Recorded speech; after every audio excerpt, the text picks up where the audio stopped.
সত্যি, শিক্ষা শেষে দেখা গেল তৃতীয় পাণ্ডব অর্জুন সকলের থেকে এগিয়ে গেছেন। যুধিষ্ঠির হলেন রথযোদ্ধা, ভীম এবং দুর্যোধন হলেন গদাযুদ্ধে বিশারদ, নকুল আর সহদেব হলেন কুম্ভ অস্ত্রচালনায় অপরাজেয়। এবার পরীক্ষার পালা। ভীষ্ম, মহারাজ ধৃতরাষ্ট্র, কাকা বিদুর, কৃপাচার্য এবং আরও অনেকের সামনে দ্রোণাচার্য তাঁর শিষ্যদের পরীক্ষা নিলেন। অস্ত্র পরীক্ষায় অর্জুন সকলকে ছাপিয়ে গেলেন। এমন সময় সেখানে এলেন অধিরথ সারথীর ছেলে এবং পরশুরামের শিষ্য মহাবীর কর্ণ। তিনি অর্জুনের সঙ্গে যুদ্ধ করতে চাইলেন। কৃপাচার্য বুঝতে পেরেছিলেন যে কর্ণের মধ্যে এমন ক্ষমতা আছে যে তিনি অনায়াসে অর্জুনকে হারিয়ে দেবেন। তিনি একটি শর্ত জুড়ে দিলেন। তিনি বললেন, রাজা বা রাজার ছেলে ছাড়া এই পরীক্ষায় কেউ অংশগ্রহণ করতে পারবে না। কৃপাচার্যের কথা শুনে দুর্যোধন কর্ণকে অঙ্গদেশের রাজা করলেন। তার সঙ্গে মিতালির সম্পর্ক পাতালেন। এরপর অবশ্য অস্ত্র পরীক্ষা আর হয়নি, তাই বোঝা গেল না অর্জুন আর কর্ণের মধ্যে কে বড় যোদ্ধা। যুবরাজের আসনে কে বসবেন? কুরুবংশের রীতি অনুসারে জ্যেষ্ঠ পুত্র হবেন যুবরাজ। পাণ্ডব এবং কৌরব ভাইদের মধ্যে যুধিষ্ঠির সবার বড়। এটা দুর্যোধন সহ্য করবেন কেমন করে?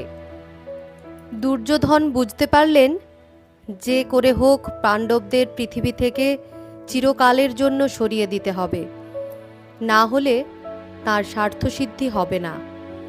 তিনি একটির পর একটি চক্রান্ত করতে লাগলেন। তিনি কৌশলে পঞ্চপাণ্ডবকে বারণাবত নগরে পাঠালেন। সঙ্গে গেলেন মাতা কুন্তী। সেখানে একটি সুন্দর বাড়িতে তাদের থাকার ব্যবস্থা করা হলো। বাড়িটি গালা, চর্বি প্রভৃতি দাহ্য পদার্থ দিয়ে তৈরি হয়েছে। দুর্যোধন ষড়যন্ত্র করেছিলেন রাতের অন্ধকারে এই বাড়িতে আগুন ধরিয়ে দেবেন। এই ধরনের বাড়িকে যতুগৃহ বলে। মন্ত্রী পুরোচনকে এই নিষ্ঠুর কাজের দায়িত্বভার দেওয়া হলো। ধার্মিক কাকা বিদুরের চেষ্টায় কুন্তী এবং তার পুত্ররা রক্ষা পেয়ে যান। বিদুর একজন খননকারী দিয়ে যতুগৃহের ভেতর থেকে গঙ্গা পর্যন্ত একটি সুড়ঙ্গ তৈরি করিয়েছিলেন। পাণ্ডবদের যতুগৃহে আগুন লাগিয়ে দিলেন। যতুগৃহে আগুন লাগার খবর শুনে দুর্যোধন খুবই খুশি হলেন। তার মনে হলো পাণ্ডবেরা বোধহয় আগুনে পুড়ে মারা গেছেন। পাণ্ডবেরা সুড়ঙ্গ পথ দিয়ে গঙ্গার তীরে পৌঁছে গেলেন। তারপর সহায় সম্বলহীন অবস্থায় দেশে দেশে ঘুরতে লাগলেন। ঘুরতে ঘুরতে শেষ পর্যন্ত এসে পৌঁছলেন পাঞ্চাল নগরে। পাঞ্চালের রাজা ছিলেন দ্রুপদ। দ্রুপদ রাজের পুত্র দৃষ্টদ্যুম্ন এবং কন্যা দ্রৌপদী। দ্রৌপদীকে পাঞ্চালী, কৃষ্ণা, যাজ্ঞসেনী প্রমুখ নামে ডাকা হয়। তিনি ছিলেন পরমা সুন্দরী, অশেষ গুণবতী।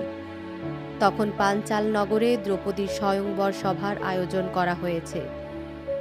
দ্রৌপদীর রূপ ও লাবণ্যের খ্যাতি সর্বত্র ছড়িয়ে পড়েছিল। তাকে লাভ করার জন্য দেশ বিদেশ থেকে অনেক রাজা, মহারাজা, রাজকুমাররা এসেছেন বীর যোদ্ধারা। শিশুপাল, শল্য, কর্ণ, জরাসন্ধ প্রমুখরা এসেছেন ওই স্বয়ংবর সভায়। এমনকি দুর্যোধন তার সব ভাইকে নিয়ে উপস্থিত হয়েছেন। দ্রৌপদীকে বিয়ে করতে হলে একটি শর্ত পূরণ করতে হবে। অনেক উঁচুতে একটি সোনার মাছ রাখা আছে। সেই মাছের চোখ মানিক দিয়ে গড়া। মাছটির নিচে চক্র ঘুরছে। এই দৃশ্যের ছায়া পড়ছে নিচে পাত্রে রাখা জলের ওপর। জলের দিকে তাকিয়ে যিনি বাণ নিক্ষেপ করে মাছের চোখ বিদ্ধ করতে পারবেন, তিনিই হবেন দ্রৌপদীর স্বামী। একে একে সবাই চেষ্টা করলেন, কিন্তু কেউই লক্ষ্যভেদ করতে পারলেন না। অনেকে ধনুকে গুণ পড়াতেও পারলেন না। এমনকি দুর্যোধনও বিফল হলেন। শেষে এলেন অর্জুন। ভিক্ষুক বেশি অর্জুনকে কেউ চিনতে পারলেন না। অর্জুন লক্ষ্য ভেদ করলেন। তার গলায় দ্রৌপদী বরমাল্য পরিয়ে দিলেন। 5 ভাই দ্রৌপদীকে নিয়ে মা কুন্তির কুটিরে এলেন। অনেকক্ষণ ছেলেরা না ফেরায় মা খুব চিন্তা করছিলেন। ভীম বললেন, মা, দেখে যাও, তোমার জন্য কি ভিক্ষা এনেছি। ছেলেরা ফিরেছে বুঝে মা খুবই খুশি হলেন। তিনি বললেন, তোমরা যা এনেছো তা 5 জনে ভাগ করে নাও। মায়ের কথা তো মিথ্যে হবার নয়, তাই পঞ্চপাণ্ডব হলেন দ্রৌপদীর স্বামী। ধুমধাম করে তারা দ্রৌপদীকে বিয়ে করলেন। এবার মা কুন্তী এবং পত্নী দ্রৌপদীকে নিয়ে 5 ভাই ফিরে এলেন হস্তিনাপুরে। ধৃতরাষ্ট্র বুঝতে পারলেন এখন আর পাণ্ডবদের অবহেলা করা সম্ভব হবে না, কারণ রাজা দ্রুপদ তাদের আত্মীয়। শুধু তাই নয়, কৃষ্ণ ও বলরাম তাদের সহায়। তিনি রাজ্যকে ভাগ করে দিলেন। পাণ্ডবদের পাঠিয়ে দিলেন খাণ্ডবপ্রস্থে। খাণ্ডবপ্রস্থ ঘন অরণ্যে ভরা। যুধিষ্ঠির হলেন সেখানকার রাজা। অনেক পরিশ্রম করে 5 ভাই খাণ্ডবপ্রস্থকে সুন্দর করে গড়ে তুললেন।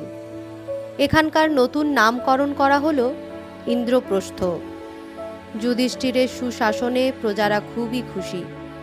পাণ্ডবরা ইন্দ্রপ্রস্থে মহানন্দে বসবাস করতে লাগলেন।